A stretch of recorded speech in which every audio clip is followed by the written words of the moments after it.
आर्यकन्या पाठशाला में यहाँ पर स्वैच्छिक रक्तदान शिविर का आयोजन किया जा रहा है, जो स्पेशली जो है इनर व्हील जो क्लब है रोटरी क्लब का एक महिला विंग, उनकी ओर से यहाँ पे स्वैच्छिक रक्तदान शिविर का आयोजन किया जा रहा है। और यहाँ पर बढ़ चढ़ करके रक्त सेवाओं के लिए रक्तवीर के रूप में लोग आगे बढ़ रहे हैं।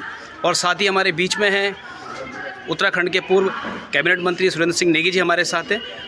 किस रूप में देखते हैं सर, जो कभी आपके समय, क्योंकि आप स्वास्थ्य मंत्री भी रहे हैं उत्तराखंड सरकार में, और आपने अक्सर देखा होगा कि रक्त के लिए बहुत पीड़ा रहती थी एक समय, और आज जो आधारशिला फाउंडेशन यहाँ पे आधारशिला रक्तदान समूह है निरंतर सेवा कार्य कर रहा है और विभिन्न संस्थाएं उनके साथ मिलकर के कार्य कर रही हैं। तो किस रूप में देखते हैं, पूर्व स्वास्थ्य मंत्री आप रहे हैं और स्वास्थ्य मंत्री के दायित्व आपका बड़ा दायित्व रहा है, किस रूप में देखते हैं सर आप इसको? देखिए, अगर पूरे हिंदुस्तान के परिवेश में हम देखते हैं, जो रक्तदान किया जाता है और रक्त जो प्राप्त होता है, जो जिंदगियों को बचाने का काम करता है, वो जो है स्वैच्छिक रक्तदान के माध्यम से ही 80% लोगों को बचाने का प्रयास किया जाता है।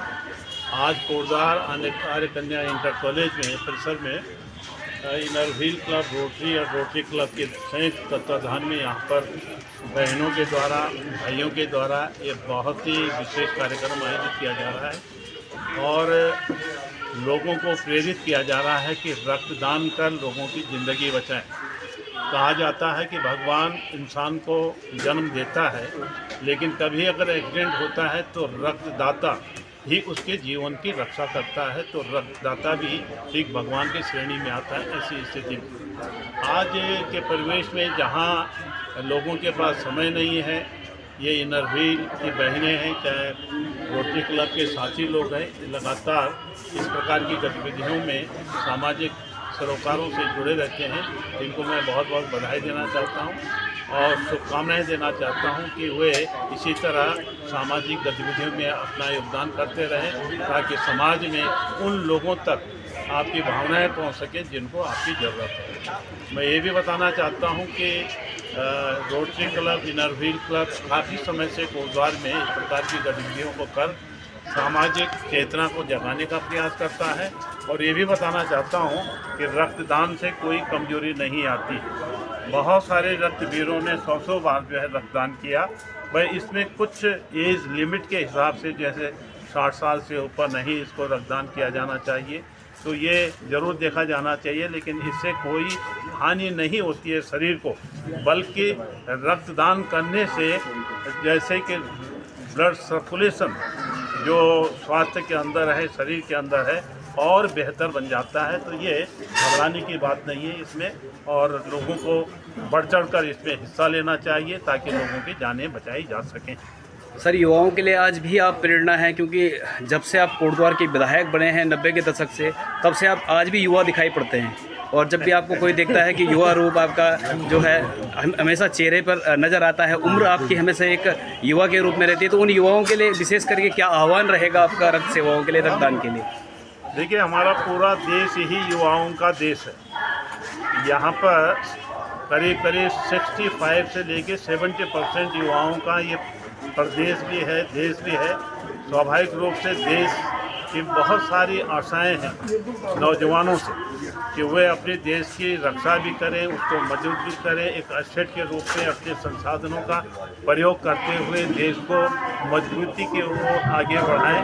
और नौजवानों से खास तौर पर मैं एक बात ज़रूर कहना चाहता हूं कि नशे से हमेशा दूर रहें। और बहनों से, भाइयों से ये गुजारिश करना चाहता हूं कि अपने बच्चों, अपने पालियों के प्रति गंभीर ज़रूर रहें, ताकि वो यौवन और जो बुढ़ापा, जो बुजुर्गियत उनको आती है, उसमें उसको और स्वस्थ रहने का एक अवसर मिले।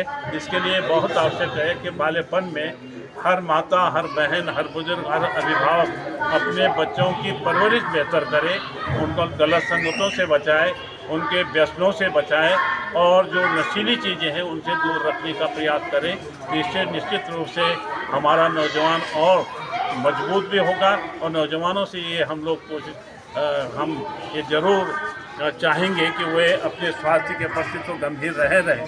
नशीली चीज़ों से दूर दूर तक उनका नाता नहीं होना चाहिए, क्योंकि उनके ऊपर बहुत बड़ी भावनाएं उनके माता पिता की होती है कि उनका बेटा पढ़ लिख कर आगे बढ़ेगा, अपना नाम रोशन करेगा, अपना पैरों पे खड़ा होगा, देश का नाम रोशन करेगा, परिवार का नाम रोशन करेगा। उन सब लोगों को भी मैं यही संदेश देना चाहता हूँ कि अपने माता पिता की सेवा, उनके भावनाएं और जो गुरुजन हैं, जो बड़े हैं, उनको सम्मान हमेशा देते रहें और भविष्य में अपने आप को जो भविष्य में अपने उदर पूर्ति के लिए, अपने पालन पोषण के लिए, बच्चों के या परिवार के उसमें योगदान करते रहेंगे, ऐसे हम उम्मीद करते हैं। और इसके लिए स्वाभाविक रूप से इंसान को एक डिसिप्लिन होना बहुत आवश्यक है। अनुशासित अगर व्यक्ति है, संयमित अगर व्यक्ति है, तो निश्चित रूप से वो अपने परिवार का पालन पोषण करने में सबल होता है, देश की रक्षा करने में और उसको मजबूती प्रदान करने के लिए भी